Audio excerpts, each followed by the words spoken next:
Good evening, viewers. This is the QTV Nightly News, which is also on Q Radio 103.3 FM, and I am Mamna Buka. Thank you for joining us. Here are the headlines. In a significant step towards strengthening public administration in the regions, President Adama Barrow on Thursday inaugurated the Upper River Region's new governor's residence and offices. The Minister of Basic and Secondary Education, Dr. Habibatu Drame, today announced the 2025 West African Senior School Certificate Examination results, providing an overview of students' performance in various subjects. The Korea Partnership for Innovation in Agriculture, COPIA Gambia, is partnering with the National Seed Secretariat to support certified seed growers in increasing high-yield rice production across the Gambia. The Edward Francis Small Teaching Hospital has received a significant consignment of dental equipment donated by the Senghor family in the United Kingdom in memory of their late mother. In sports news, Nigeria's women's football team are having probably their worst run in over 2 decades, days after losing to Cameroon in the ongoing Women's Africa Cup of Nations. WAFCON in Morocco, they have now lost the second chance they had been given to make it to next year's World Cup. Those were the headlines. Coming up next, the news in detail.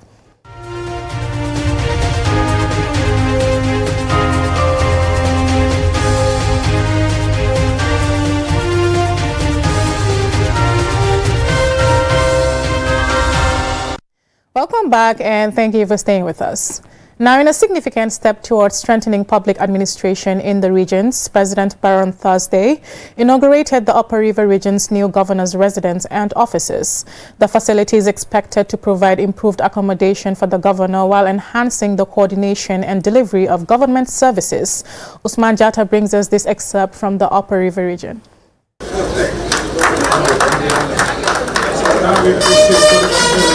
Governor is directly representing the president at the regional level. Their welfare and their environment should be conducive. That's why we are now building structures that are everlasting structures, that are structures that create a very conducive environment for the governor to do his work. And also when people visit the governor, they respect him because of his environment. This is one of the projects that we are doing, and we did one in Mansa Konko, and we will replicate this in all the other regions, including Brikama, because we want to make sure that the governors are well accommodated. If you transfer a governor from the Greater Banjul area, he will not hesitate to come and stay here, because the comfort and the environment they have within the regions is even better than the capital. So we are trying to encourage that. And obviously, it's not only the governor's residence. We are trying to modernize the entire Gambia. The entire country we are trying to modernize. We are building roads, we are doing electricity, we are doing health, that is medical facilities, schools, you name it. Simultaneously, we are doing all at the same time with limited resources. But we have been very, very innovative to make sure we deliver these projects. And we have always been very, very focused, been committed. That's why all our projects, we have been delivering them. So I will seize this opportunity to congratulate the governor, to congratulate the contractor, to congratulate also the Ministry of Works and NRA.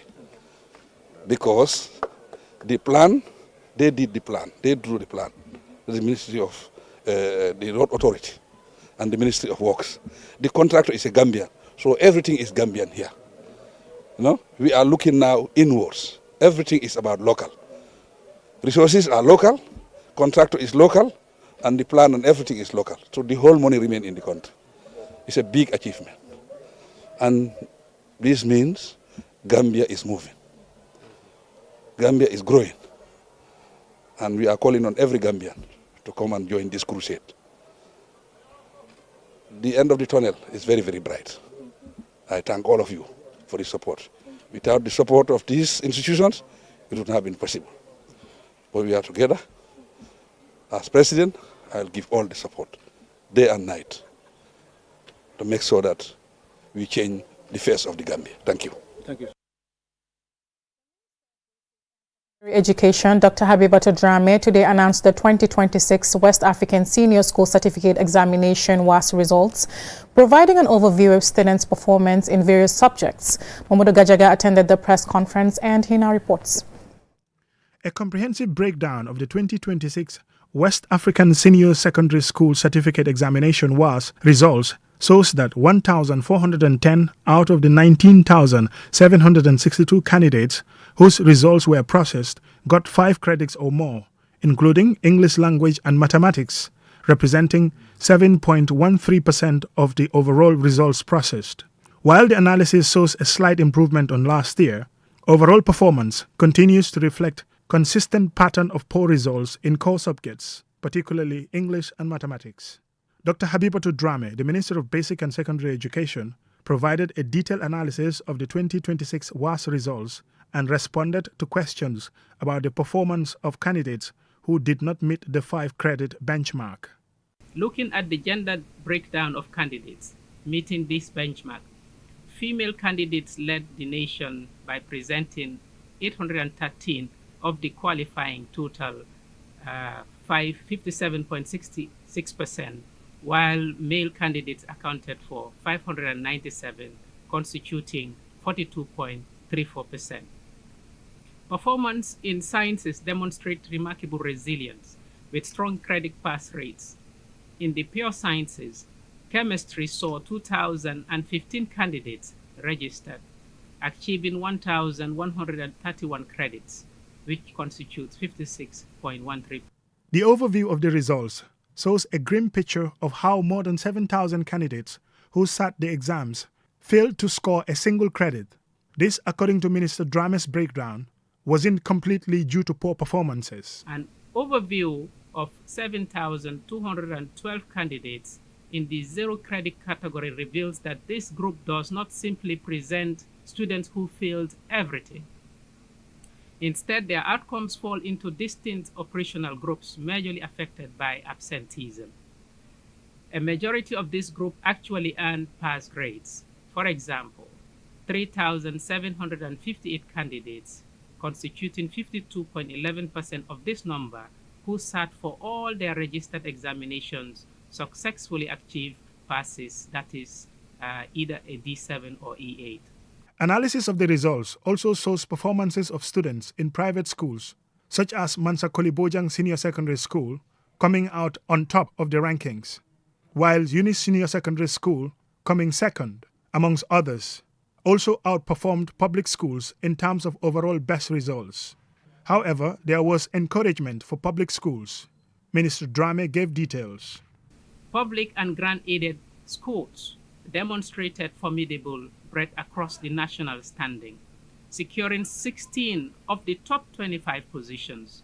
High-volume academic powerhouses like Masru Senior Secondary School, 3rd, and Nusrat Senior Secondary School, 10th, generated the largest numbers of university-eligible candidates in the country, producing 256 qualifying students each. They were joined in the top tier by major regional centers, including St. Peter's Technical Senior Secondary School, securing 11th position, Brikama Methodist Academy, 12th position. During the question and answer session, Louis Moses Mendy, the Permanent Secretary at the Ministry of Basic and Secondary Education, made this comment on teacher retention in public schools. On the request that comes to my office, in terms of movement of teachers, we have so many people leaving the private schools, coming to the public schools. And my colleague, the principals, are here to testify that we have numerous requests of teachers wanting to move from the private to the public. We have all of that. Reflecting on this year's results and what they reveal about performance in core subjects, Minister Drame says MOPSI will embark on comprehensive structural reforms to strengthen foundational literacy and numeracy while providing robust professional development support for public school teachers nationwide. Mamudu Gajaga, QTV News. The Korea Partnership for Innovation in Agriculture, COPIA Gambia, is partnering with the National Seed Secretariat to support certified seed growers in increasing high-yield rice production across the Gambia. Yafatu Gay tells us more. The National Seed Secretariat, NSS, is the institution responsible for seed certification and works with seed growers across the country. Through the partnership, Copia works with the NSS to identify certified seed growers and provide them with quality foundation seeds for multiplication. The certified growers then plant and multiply the seed to produce rice seeds, which is distributed to farmers. Before the seeds are distributed, samples are taken to the NSS laboratory where they are tested and certified to ensure they meet the required standards. Lion Bai, the director of Foundation Seed at the NSS, emphasized the importance of seed testing. Seed testing being one of the components in quality assurance, during these testings, because if you lay your hand in seed, you want to know whether the seed is pure or not, whether if you sow it, it will germinate or not, and also the level of moisture. So, and all these parameters are generated during seed testing. One of the certified seed growers, Tage Mane, shares his experience working with Copia. Since we started working with Copia and the NSS, we have been provided with high-quality seeds for farming, and we have benefited greatly from them. We have made significant progress compared to where we were before. The seeds have been very good. After harvesting, the seeds are tested by the NSS to determine whether they meet the required standards and are suitable for certification and sale to rice farmers both within and outside the Gambia. Yaya Jata, a seed technician with NSS, explains how the testing process is carried out. We normally do a routine inspection of 3, the first and the second and the third inspection. Then we have the sample collection, as we demonstrated here. After the harvest, we need to come back and take those samples that you've produced. But you can be eliminated in the field. At the same time, you can be eliminated in the store. Also, you can be eliminated in the lab also. So there are stages to all the certification. The partnership between Copia and the NSS is expected to strengthen seed production, support certified growers, and improve farmers' access to quality rice seeds. Rice remains one of the Gambia's most important staple foods. But for years, the country continues to depend heavily on imports to meet local demands. Here at Sapo, Copia is working with farmers to improve rice production through better varieties and best practices. The aim is to increase yields, support farmers, and contribute to the Gambia's efforts to be rice self-sufficiency. Reporting for QTV News from Sapo, this is Yafatu Gay. That story from Yafatu Gay will take us on a commercial break. When we return, we have more national, international, and sports news stories. Do stay tuned. Important news for prospective pilgrims. Ajib Bank Limited, in collaboration with the Gambia International Airlines (GIA), has officially commenced the collection of deposit payments for the 2027 Hajj pilgrimage. Intending pilgrims planning to perform the holy journey with the nation's premier travel operator can now secure their spots early. The initial deposit required to register for the 2027 Hajj package is $400,000. Payments can be made at any Ajib Bank branch nationwide. After making your deposit, remember to present your bank payment slip to the Gambia International Airlines offices to update your records and finalize your registration. As seats are allocated on a first-come, first-served basis, early registration is strongly encouraged to guarantee your spot for this sacred journey. For further details on registration requirements and account information, visit your nearest Ajib Bank branch or contact the Gambia International Airlines Hajj Secretariat. In today's world, speed matters, but slow internet can hold you back. Now, the future of connectivity has arrived in the Gambia. QCell's Q-Fiber, ultra-fast, ultra-reliable internet designed for the way you live. Stream your favorite shows without buffering. Power your business with seamless video calls. Study, work, and play online like never before. From homes to businesses, QCell Fiber is connecting the Gambia to the future. QCell's Q-Fiber. Get connected today. call 145 or 300-3779. QCell. We innovate, others follow.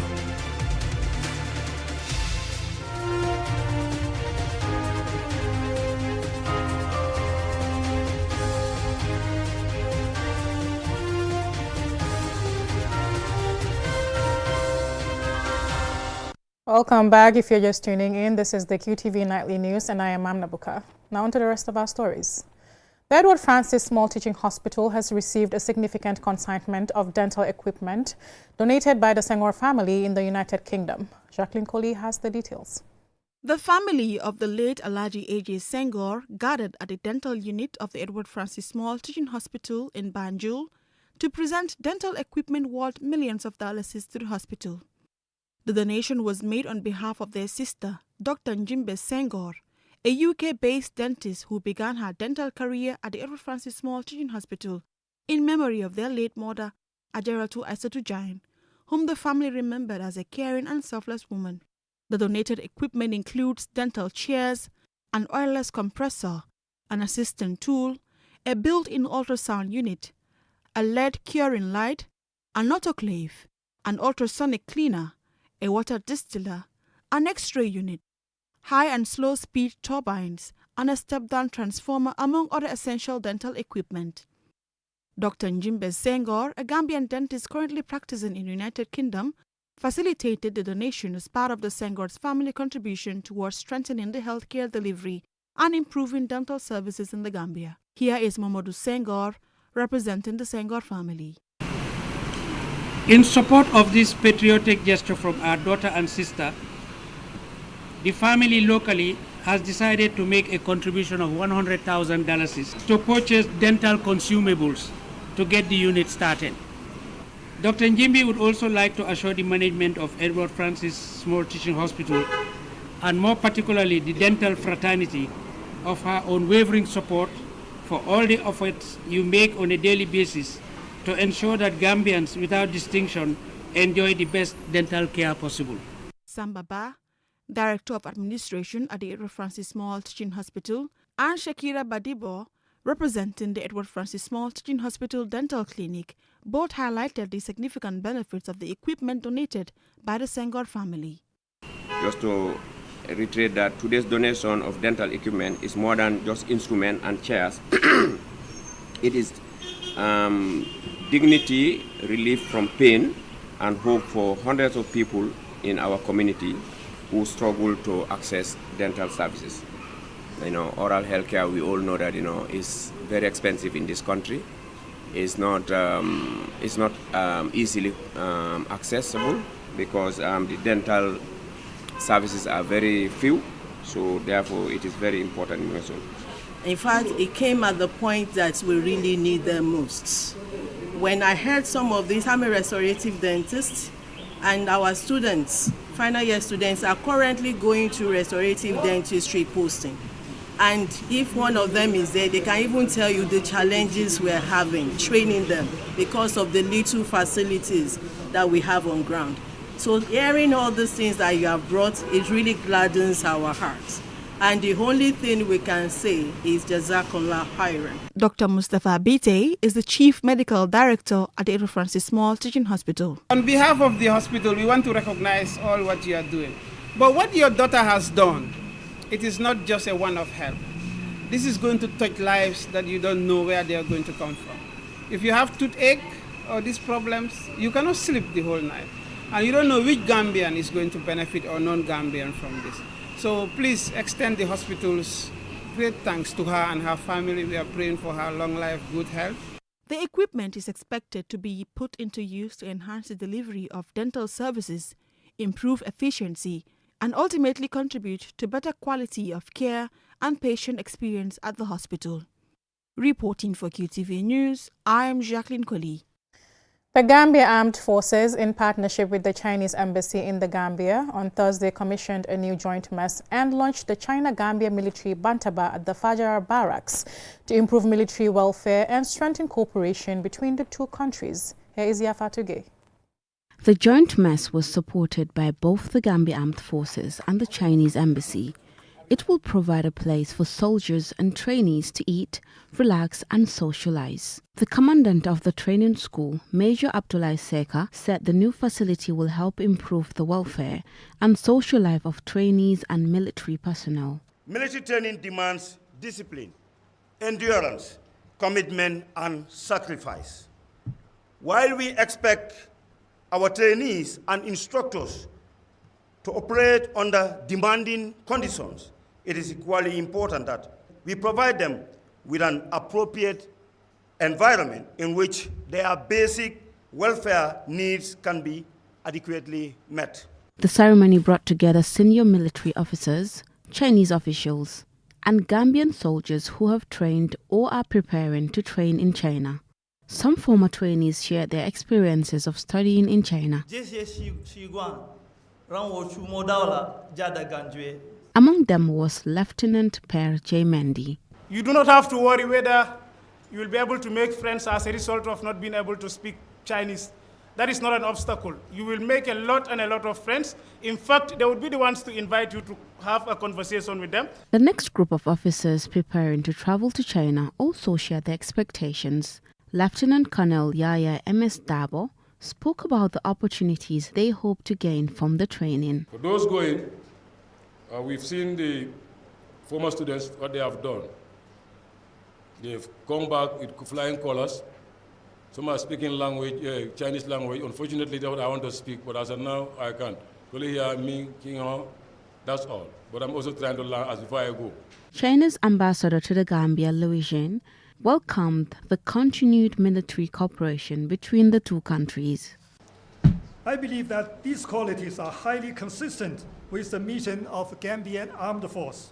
I also hope that the friendship between China and the Gambia will be like the Great Wall, strong, enduring, and able to withstand the test of time. The Chief of Defense Staff, Major General Usman Gomez, thanked the Chinese government for its support. Having such a facility for the first time in the Armed Forces Training School will improve our training ability in the fact that we will have recruits and all other instructors part of the school to have time and come and eat in these meds dignified. I want to thank you once again. The China-Gambia Military Bantaba provides a platform for discussion, knowledge sharing, and the exchange of experiences. Through the Bantaba, former trainees can share their experiences, lessons learned, and advise the new trainees. Reporting for QTV News, this is Yafatu Gay. Next, we'll have sports news.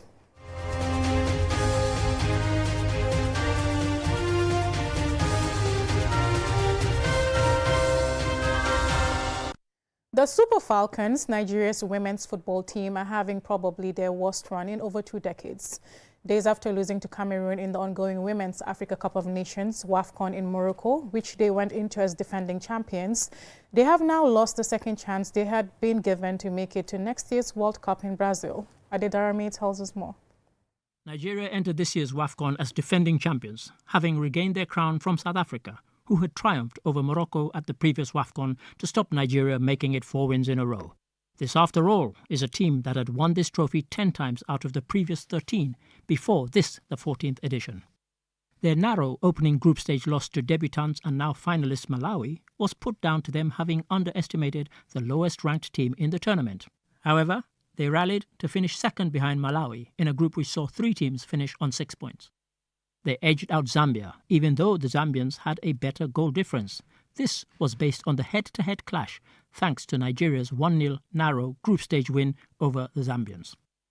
Having been eliminated at the quarterfinal stage by Cameroon, they, along with the other quarterfinal losers, South Africa, Ivory Coast and Ghana, were handed the lifeline of another chance to go to the World Cup via a playoff.